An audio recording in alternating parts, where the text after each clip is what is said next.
ओम विष्णुप्रदाय कृष्णपृष्ठाय भूतले श्रीमती जयपताका स्वामिनीति नामिने नमाचार्यप्रदाय निताय कृपाप्रदायिने गौरकथामोदय नगर ग्रामतारिणे वाञ्छाकल्पतरुभ्यश्च कृपा सिन्धुभ्येव च पतितानां पावनेभ्यो वैष्णवेभ्यो नमो नमः। जय पतित पावन गुरु महाराज की जय, श्रील प्रभुपाद की जय, निताई कौशिकनाथ प्रेमानंद। हरे कृष्ण।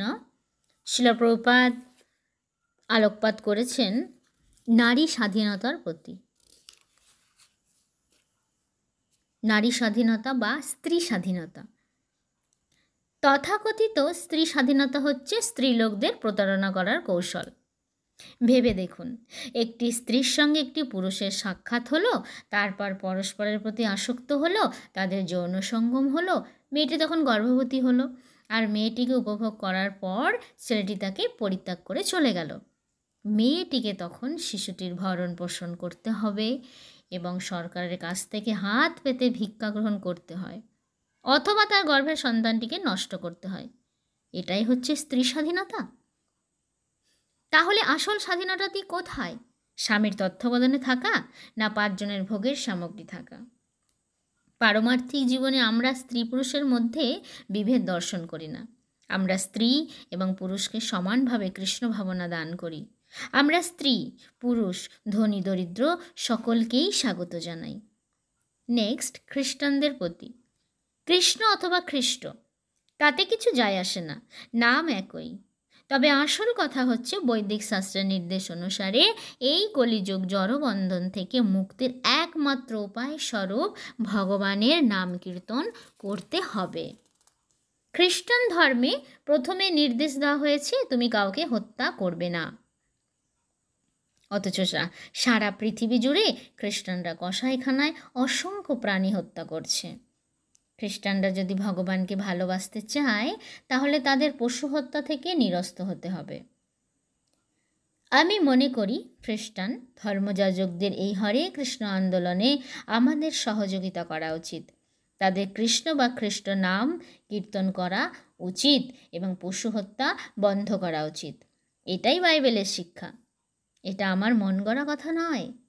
দয়া করে এই নির্দেশ অনুসরণ করে চলুন, দেখবেন সারা বিশ্বের কি সুন্দর পরিবর্তন হয়েছে। নেক্সট, সাম্প্রদায়িকতার ঊর্ধ্বে। সবকটি ধর্মেরই সারমর্ম হচ্ছে এক। আমাদের বক্তব্য হচ্ছে আপনি যে ধর্মেই আচরণ করুন না কেন, ভগবানকে জানবার চেষ্টা করুন এবং তাকে ভালোবাসতে চেষ্টা করুন। যদি আপনি খ্রিস্টান হন তাহলে আমরা বলি না এই ধর্ম ভালো নয়, আপনাকে আমাদের মতো হতে হবে। আমাদের বক্তব্য হচ্ছে আপনি খ্রিস্টান হন, মুসলমান হন বা হিন্দু হন, কেবল ভগবানকে জানার চেষ্টা করুন এবং তাকে ভালোবাসুন। ভক্তিযোগ অনুশীলন করার উদ্দেশ্য হচ্ছে হিন্দু, মুসলমান, খ্রিস্টান প্রভৃতি সব রকম উপাধি থেকে মুক্ত হয়ে কেবলমাত্র ভগবানের সেবায় নিযুক্ত হওয়া। হিন্দু, মুসলমান, খ্রিস্টান ইত্যাদি ধর্মগুলো তো আমরা সৃষ্টি করেছি, কিন্তু এই সমস্ত উপাধি বিমুক্ত যে ধর্ম, যাতে আমরা হিন্দু নই, মুসলমান নই, খ্রিস্টান নই, সেই ধর্মই হচ্ছে শাশ্বত সনাতন ধর্ম বা ভগবত ভক্তি। এবারে প্রত্যেকবারের মতো ছোট একটি শিল প্রভুপাদের লেখা বৃন্দাবন ভজন। হরে কৃষ্ণ।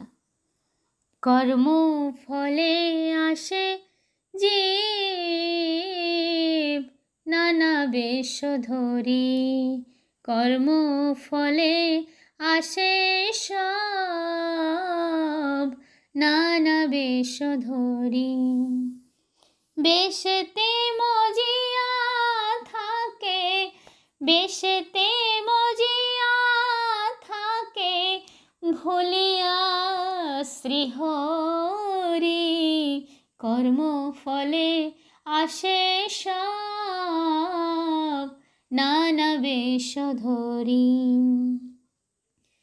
অতএব মায়া তারে দেয় বহু দুঃখ, দুঃখে হাবু ডুবু তবু তাহে মানে সুখ, দুঃখে হাবু ডুবু তবু তাহে মানে সুখ।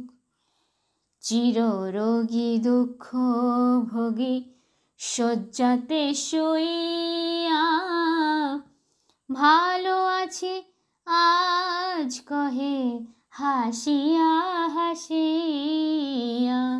চিররোগী দুঃখ ভোগী শয্যাতে শুইয়া, ভালো আছি আজ কহে হাসিয়া হাসিয়া।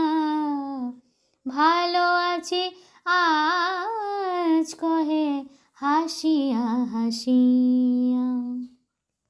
হাসি পায় তার ভালো থাকার কথায়, মায়াবদ্ধ জীবের ভালো এইভাবে হয়। হাসি পায় তার ভালো থাকার কথায়, মায়াবদ্ধ জীবের ভালো এইভাবে হয়। কর্মফলে আসে সব নানা বেশ ধরি, বেশেতে মজিয়া থাকে ভুলিয়া শ্রী হরি। কর্মফলে আসে সব নানা বেশ ধরি। হরে কৃষ্ণ।